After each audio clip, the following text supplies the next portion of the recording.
Hey guys, I'm Dov, and today I'm back with more Total War Warhammer 2 online action, and today we are back with, once again, the Beastmen. Yes boys, we're back with the Beasties, another replay submitted by our good friend Aristodemos.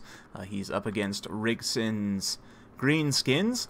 Generally this is considered a relatively tough matchup for the Beastmen, just because the Greenskins are one of the best kind of frontline rush factions, and the Beastmen typically go for a similar strategy, not always, but so it can potentially be tough, and just the Greenskins will just face roll you with so many units.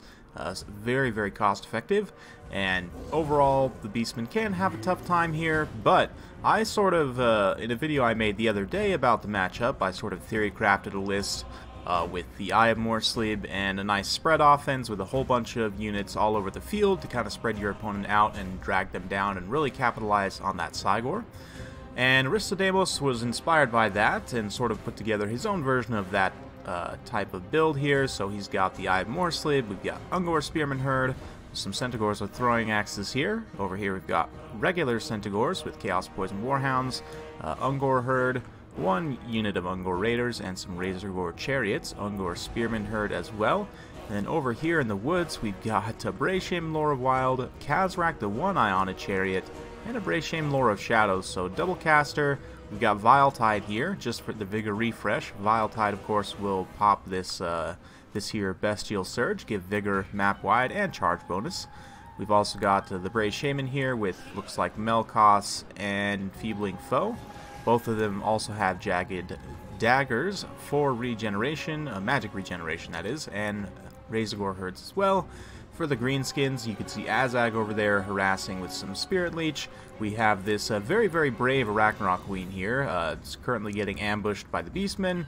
And then in the front line, Black Orcs, second line with some Skulkers. We've got, let's see here, Savage Orc Airboys, Night Goblins, and a single Rock Lobber, so very nice. You can see the Eye of Morslib, the ability here has been popped on the Arachnarok Queen in order to pin it in place here, and the Ungor Spearman Herd and these Razorgore Chariots are then following up.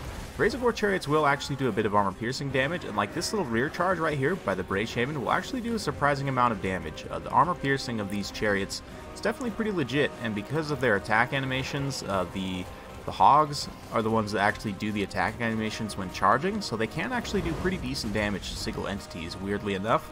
And you can see the Centaurs also pouring in some fire there. A nice rock landing straight in the front line of those Black Orcs, doing some good damage, generating some great value so far. Azag tries to land over here to go after some of these Razorgore Herds, but this could potentially be dangerous. Again, if this Chariot Squad all bro charges him, they could potentially do some damage, especially Kazrak with his 113 charge bonus. Definitely adds quite a bit to his damage value there. Meanwhile, over here, these throwing axes are also generating some good value hitting these Black Orcs. They're probably going to want to save most of their ammunition for that Arachnarok Queen, though. There's not, I mean, outside of getting really favorable rear charges with the single entity chariots, there's not a lot you can do to take down this Arachnarok Queen with this build, but a very nice charge here from the Razorgore Herd, generating huge value against these Black Orcs here.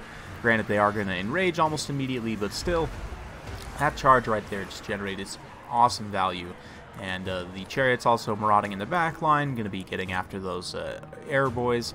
So far, artillery relatively safe for the Greenskins, but you can see these Centaurs starting to sweep out into the open field, and there's no mobility to respond for the Greenskins, so they will be able to get back here and at least shut down this Rock Lobber. The Savage Orc Airboys might be a little bit tougher, but nonetheless, in the main line, Kazrak getting absolutely pounded by the Arachnarok Queen and continuously Spirit Leeched by Azag. Enfeebling Foe has been dropped on Azag.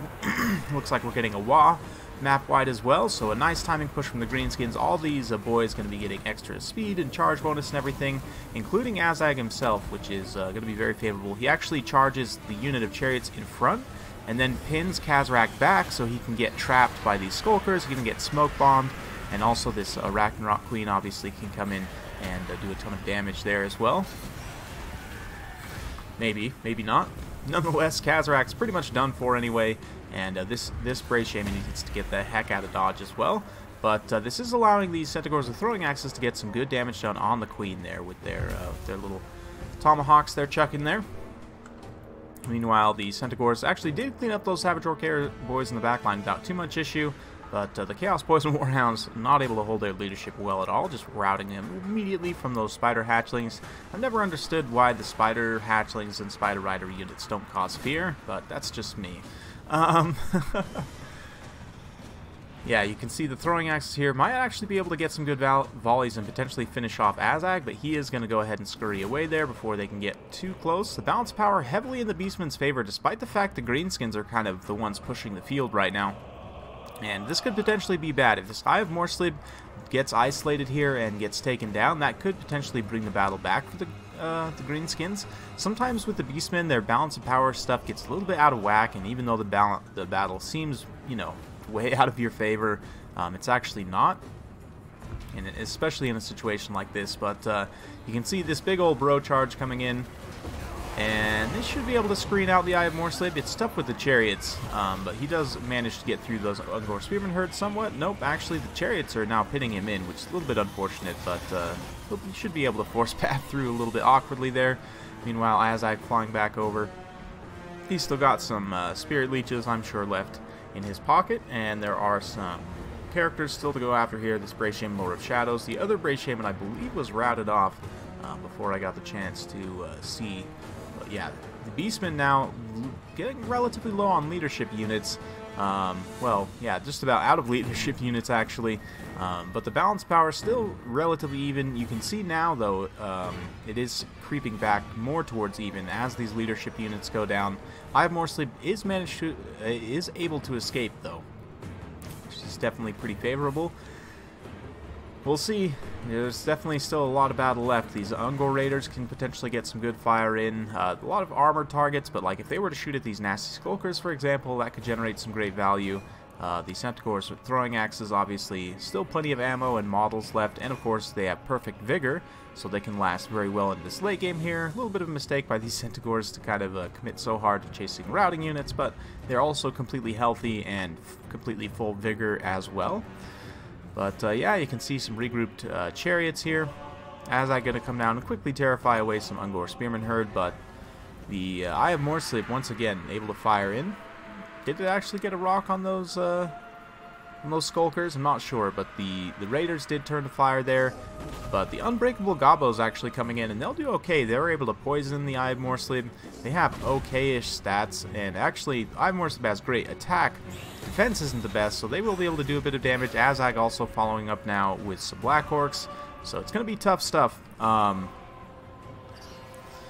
Yeah, you can see the Centaurs with throwing axes kiting out this Arachnot Queen a little bit here, and this is kind of the key with this build of what I had envisioned. I've used similar builds before, but you just kind of spread out your opponent, and then you can really generate some great value with these different ranged units for the Beastmen, and kind of you know, get that nice ambush action. I feel like that's very thematic for the Beastmen, kind of like not necessarily giving a very cohesive frontline engagement, but just sort of like using the forests and the woods to sneakily ambush. I don't know. Maybe the Beastmen aren't quite clever enough for that in the lore, but I like to think that they would utilize terrain as much as they can to their advantage. Beastmen are definitely one of the better factions, and also I would say it's very essential for the Beastmen to use terrain. You can see those throwing axes just picked off that Azag, that old war boss, just dropped from the sky. He's done for. And despite that, the balance power is still very even at this point, probably because the Eye of Morslib took so much damage, but it is back from routing, able to throw in some more rocks here, and the slow blob of Black Orcs is going to have a hard time getting to them. Not to mention, this unit of throwing axes still has enough ammo, as does this one. They can now throw in and finish off this Arachnot Queen here, so despite the fact the balance is more even now, starting to tip more in the Beastman's favor, but I actually think this is pretty much game, set, match for the Greenskins here. So we'll see, but Cygor able to fire in, get some good kills on the Black Orcs. That Eye of Morslib, man, just such a powerful unit. It's very accurate, can just do a ton of damage to both infantry and cavalry.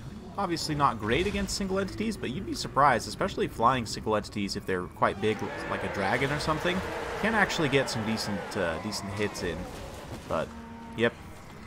Black Orcs taking charges from multiple angles, getting pounded by the rocks. They're just not happy. The Unbreakable Night Goblins, of course, will hold out, but some more throwing axes being thrown into these Black Orcs here, and that should be pretty much it. The Ragnarok Queen is fleeing the field at double speed, just absolutely booking it. You can see it's actually faster than those Centaurs, which is kind of hilarious, but nonetheless a very fun battle. Big thanks to Damos for submitting that one. He had submitted that not necessarily for the channel, but just for my personal enjoyment, and I thought it was such an epic battle, and it was a very good use of this principle to kind of drag out this very heavy Greenskin build, so I figured you all would want to see that as well.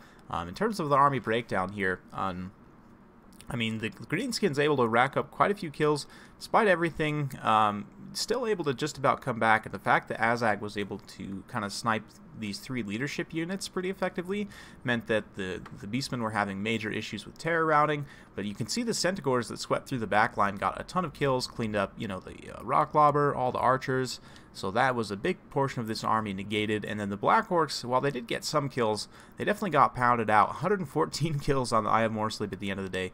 Absolutely amazing value, and this thing will just destroy armored infantry especially. They really aren't fast enough to try and dodge the shots. Cavalry, also, it does very well against units of cavalry, you know, 45 or more. But they can sometimes dodge the shots if they're at the extreme end of the range, but typically it's very hard for any units of infantry to be able to dodge those shots. So great value and excellent pick here. The Razorgore Herds also generated some pretty good value. XP chevrons for the throwing axes, going after the Ragnarok Queen there, definitely did well also. And then 101 kills for Ungor Herd. I'm not really sure what happened. They must have got into some goblins or something, but they also lasted until the late game as well. So I wasn't really paying close attention to these guys, but I guess I should have. Yeah, I guess. Yeah, not really sure. The leadership crew for the Beastmen didn't actually end up getting that many kills at the end of the day, but they still, you know, they got a couple decent charges against the Ragnarok Queen, and they were also distracting a lot of the Greenskins resources as well, so pretty favorable in that way. But, yeah, very fun stuff. As I said, big thanks again. Well played to both players. Hope you guys enjoyed watching. If you do like this sort of content, be sure to like, subscribe, hit that bell notification button, so every time I upload a new video, you'll be notified. Thanks again for watching, and we'll see you next time.